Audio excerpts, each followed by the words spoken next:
안녕하세요, 축진먹입니다. 이강인의 파리 생제르맹이 니스와 비기면서 리그 선두 경쟁에 빨간불이 켜졌습니다. 과연 경기는 어땠는지, 그리고 이강인은 그 속에서 어떤 활약을 보여줬는지 알아보도록 하겠습니다. 먼저 파리의 선발 라인업을 살펴보면 포백은 우리가 예상할 수 있는 라인업으로 나왔고요. 중원은 파비안 루이스, 네베스, 에메리 이렇게 3명이 구성되었고, 비티냐와 이강인은 벤치에서 대기했습니다. 또 원톱 자리에는 아센시오, 이강인 등이 가능했지만 일단은 콜로 무아니가 선발로 출전했고요. 지난 챔스 불화로 빠졌던 덴벨레가 이번 경기에서는 선발 라인업에 이름을 올렸습니다. 역시나 파리 생제르맹은 변형 백3를 사용하면서 하키미의 위치를 되게 자유롭게 놓는데요. 지금처럼 하키미가 사이드 쪽 높게 올라갈 때도 있고, 덴벨레가 사이드로 빠질 때는 하키미가 오른쪽 미드필더가 되면서 상대방의 하프 스페이스를 오르락 내리락 하면서 공격적인 역할도 수행했습니다. 반면에 니스는 5-2-3 형태로 수비를 하면서 특히나 파리의 중원 쪽으로 공이 들어가는 걸 막으려고 했는데요. 이러한 수비 형태는 파리 후방에 5명과 본인들 전방에 5명, 이렇게 5대5로 숫자가 맞춰지기 때문에 더 효율적인 압박을 진행할 수 있었고, 이런 압박 때문에 빌드업이 안 되니까 파리 선수들이 조금씩 내려와서 공을 받아주는 그런 효과도 있었습니다. 이렇게 3-2 형태로 앞쪽에서 수비를 하다 보니까 파리는 중원 쪽에 패스 나가기가 좀 여의치 않았고, 그래서 주앙 네베스가 반칸 정도 내려오면서 공을 받아주는 그런 장면들이 있었습니다. 그래서 파리는 가운데 쪽으로 바로는 못 가고 사이드 쪽으로 돌아서 나가는 그런 장면들이 많았죠. 일단 초반엔 니스의 수비 전술이 꽤나 먹히고 있다는 걸 볼 수 있겠습니다. 그리고 전반에는 이렇게 니스 선수들이 공을 받아줄 수 있는 파리의 미드필더들을 묶으면서 오히려 전방 압박을 하는 모습까지 연출되기도 했습니다. 확실히 니스가 홈 경기이기도 하고, 막상 파리랑 부딪혀보니 파리의 공격도 조직적이지 않았기 때문에 이렇게 자신있게 올라올 수 있던 거죠. 또 공격수 중에 에반 게상이라는 선수가 있었는데, 이 선수가 역습의 중심이 되었습니다. 아주 빠른 발로 파리의 간담을 서늘케 했죠. 전반전은 사실 바르콜라나 덴벨레의 개인 능력으로 만든 공격들이 있긴 했지만, 파리가 뭐 조직적으로 공격을 해서 풀어내가지고 만들어낸 과정들은 많지 않았어요. 그래서 전반전은 아주 답답했다고 볼 수 있고, 오히려 실점을 안 한 게 다행이다 라는 생각이 들 정도의 내용이었습니다. 하지만 파리는 전반전을 0대0으로 버티지 못합니다. 코너킥에서 떨어져 나온 공을 앞디가 왼발로 마무리하는데 이 공이 누누 멘데스의 발에 맞고 굴절되며 들어가 버립니다. 결정적인 기회 자체는 더 많았던 니스가 득점을 성공하고 전반은 1대0으로 니스가 앞서며 종료됩니다. 그리고 파리는 후반 시작과 동시에 콜로무아니 대신에 이강인을 투입하며 이강인의 가짜 9번 전술을 사용하는데요. 같은 자리를 소화할 수 있는 아센시오가 있었음에도 이강인을 가장 먼저 투입했다는 건 현재 이강인의 입지를 알 수 있는 장면입니다. 이강인은 제로톱, 그러니까 원래는 최전방에 위치해 있지만 이렇게 내려오면서 경기를 풀어줄 때도 있었고요. 지금도 공을 잡고 반대편 누누 멘데스에게 밀어줍니다. 그리고 이강인이 이렇게 내려왔을 때 파비안 루이스가 최전방 쪽으로 가면서 그 자리를 유기적으로 채워줬죠. 또 이강인은 전형적인 공격수와 다르게 마무리에 집중하기보단 아래쪽으로 내려와주면서 팀의 공격 흐름에 집중했는데요. 지금도 역습 상황에서 내려와주면서 상대 센터백을 끌고 나오고, 이강인이 빠르게 돌아서면서 오히려 뒷공간으로 뛰는 바르콜라에게 패스를 줍니다. 이강인이 내려와서 공만 뺏기지 않는다면 킥력이 또 좋으니까 전개에서도 유리한 면이 있고, 또 상대 센터백을 끌어내서 가운데 쪽 공간을 크게 만든다는 장점도 있죠. 전적으로 콜로무아니와 이강인의 히트맵을 비교해봐도 알 수 있는 장면들입니다. 노란색이 움직였던 범위라고 보시면 되고, 붉어질수록 더 그 자리에 오래 있었다는 건데요. 이강인은 좌우로도 많이 움직였고, 그리고 후방 쪽에 찍힌 점도 무아니에 비해서 많습니다. 즉 활동 범위가 더 넓게 꼭 마무리에 집중하기보다는 게임 전체적으로 영향력을 가져가는 역할을 맡았다는 거죠. 이런 좋은 흐름 속에서 파리는 아까 전반에 니스가 코너킥에서 골을 넣었던 것처럼 본인들도 코너킥에서 득점을 성공합니다. 지금 짧은 코너킥을 시도했는데 덴벨레가 공 잡고 있을 때 덴벨레 쪽으로 거의 3명의 수비가 붙어 있습니다. 그러면서 뒤쪽에 시야가 열린 파리 선수들이 많았고, 그쪽 공간을 커버하는 니스 선수는 단 한 명도 없었습니다. 덴벨레가 자신 쪽으로 수비를 몰아놓고 가운데 쪽 누누 멘데스에게, 멘데스가 보통은 왼발잡인데 이걸 오른발로 마무리를 했습니다. 그런데 가면서 니스의 수비 맞고 약간 굴절되면서 오히려 또 골키퍼가 막기 힘든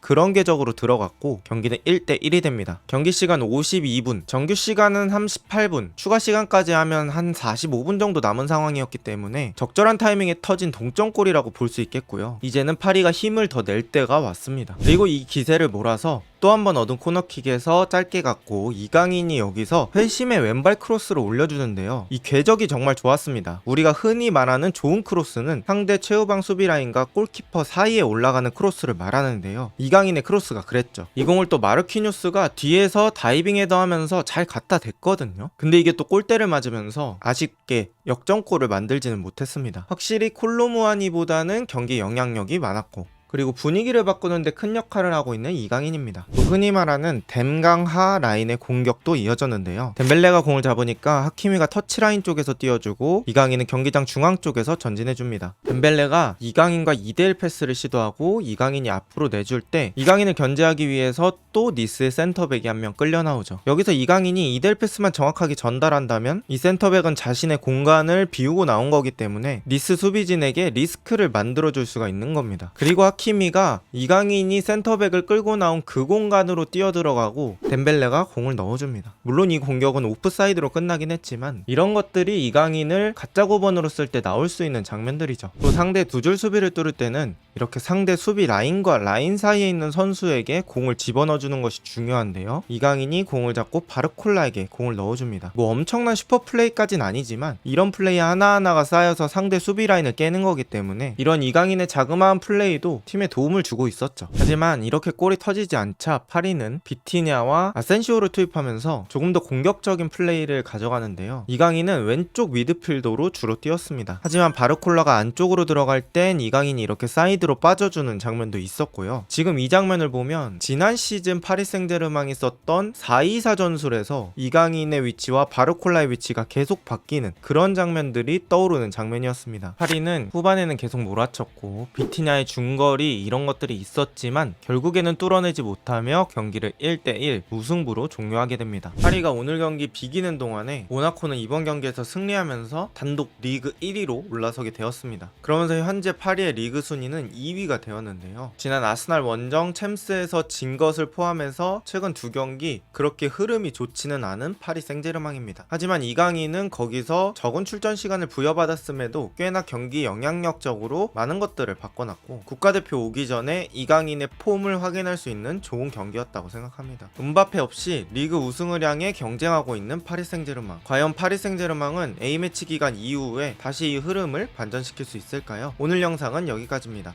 비슷한 영상이 궁금하시다면 구독 부탁드립니다. 좋은 하루 되세요.